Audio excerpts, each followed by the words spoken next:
Cleansers are a girl's best friend, and finding the right one or two to hang out with is very key. You hopefully have watched my video, which was a bit of a rant about why cleansing is number one most important thing. Going on from there, I think we should then look at your skin type and which cleansers you need. There are so many of them out there. How do you make the decision as to which one is going to be your bestie? So, taking the kind of overall categories first. So, you will get oily cleansers. Oils, the oil family of cleansers. Then you get cream cleansers. So the creamy batch. Then you get what I call like water-based elements. The wiping elements, the wipey cleansers.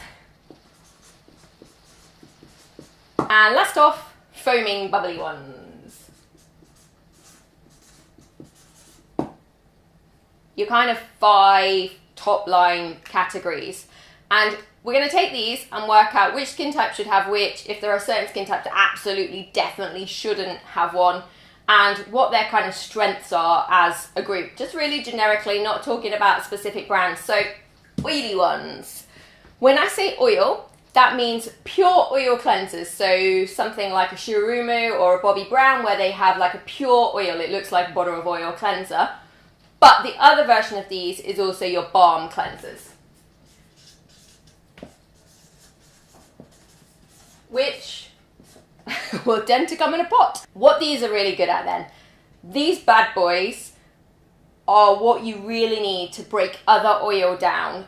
All of your makeup, whether you think it or not, will be containing oils, and oil breaks down oil. If you wear loads of makeup, you want one of these. They break through it the most quickly, so they would be the first thing you'd use at night time. They also are the best for breaking through SPF, so if you are good and wear sunscreen, which you should do, even in the UK every day, then they will be the best for breaking it down. So they would always be a go-to cleanser. Now, some people argue that the texture is odd, they're not used to it, they're not quite as frequent as a cream-based cleanser. Don't be scared of it. Like, honestly, give it a try. Like, I don't think you'll ever turn back. For me, they're the thing that most people fall in love with when they try them. So don't be scared. And particularly if you're oily, don't be terrified because they're oily. Like, there is huge scientific evidence that oil will help oil and break down oil. So definitely give those a go. Probably be using them with a cloth to take off. What you do want to look out for is the petroleum elements in those. Those oils should be a really beautiful plant seed oil. So something like apricots and jojobas and coconut oils, not paraffin liquidum. So if you see paraffin liquidum or propylene glycol, you don't want that in your oil or oily balm cleanser. So can that one.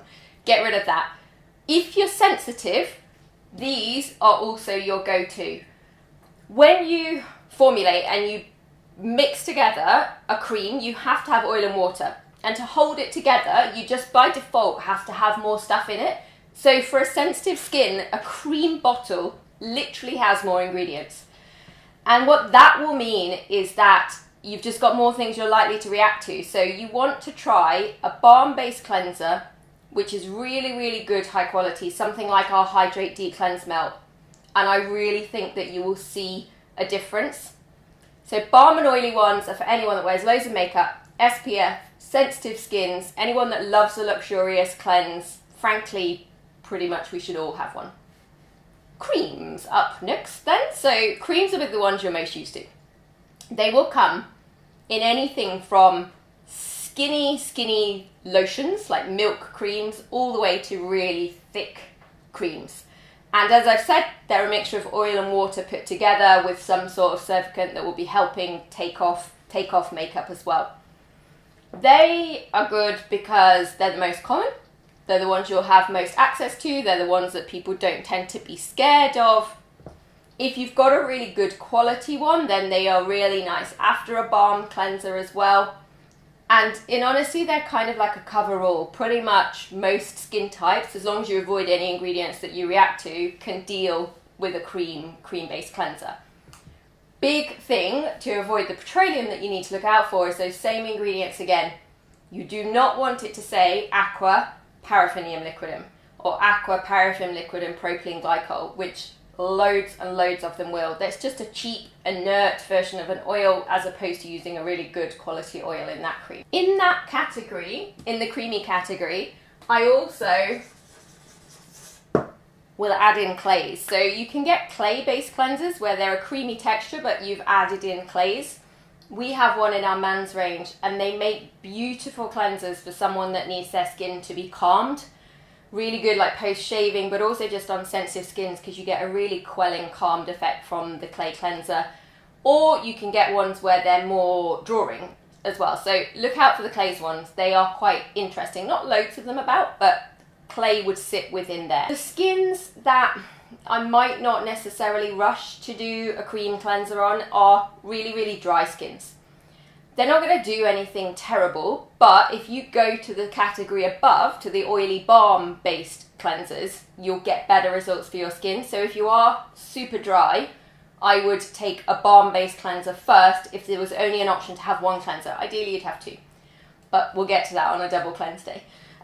So that would be the only one that I'd kind of say definitely go balm, your dries and your sensitive ones. Water things. Okay, so fundamentally waters at the moment, there is a huge influx of micellar waters. I am going to take them in their own category and do a whole different video for those. For me, and this is really personal opinion, along with wipes, they should be used for emergencies. They don't have the best cleansing abilities or effects compared to the others. Nothing like putting a balm oil-based cleanser on. They are for emergencies. I'm in hospital, I'm ill, I'm sick, I can't get anything else, I've got a newborn baby and I never go to sleep anymore. Those sort of times. So we're going to look at both of those separately on their own, but they do exist. Unfortunately, a lot of people use them, but we probably should try. If you've got friends that you know are using them all the time, share this video, and when the face wipe and the micellar water one come out as well, we'll do a real like pro cons of them so that you can help them understand what they're doing and how they could maybe do a bit better for their skin. I just mentioned wipes then, kind of mixing those in with the micellar waters. Again, for me, for emergency situations, very few have a good list of ingredients, a great inky. You've got this issue of really rubbing. If you do it really well, like the argument is that they're meant to save you time. When you ask people why they use them, meant to save the time. If you're doing it properly with them, they do not save you time. Like if you've ever worked backstage or put makeup on or worked as a makeup artist and you have to take makeup off with those, it takes hours compared to washing somebody's face to really get everything off. But the problem is everyone isn't getting everything off. So they need their own video.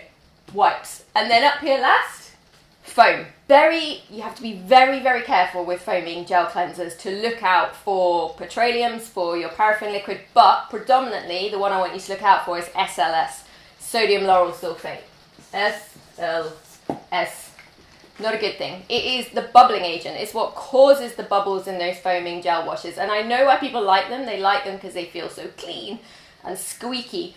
But that's what it's doing to your skin. It's making it squeaky. It's taking off all your natural acid-mantle balance and screwing with your skin pH. Very small amount on the market. Foam gels.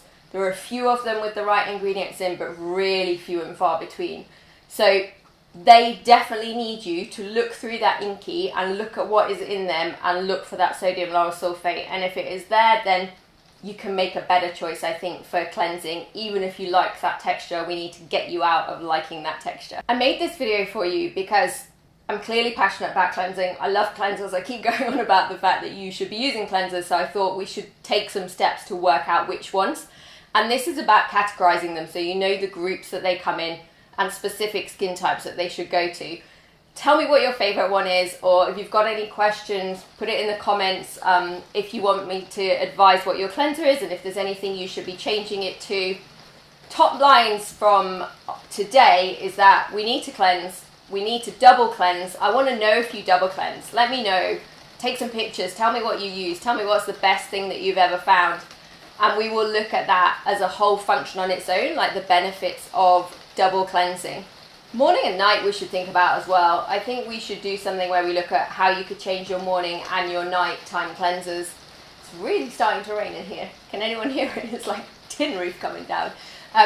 Yeah, I think that would be really interesting. Do you have a different one for morning and do you have a different one for night? Do you want to just change your cleansing routine? Let me know. Share the video, please subscribe and send on to any of your other cleansing friends or friends who you think need to cleanse or need to change how they cleanse. Awesome. I will see you next time. Thanks for watching.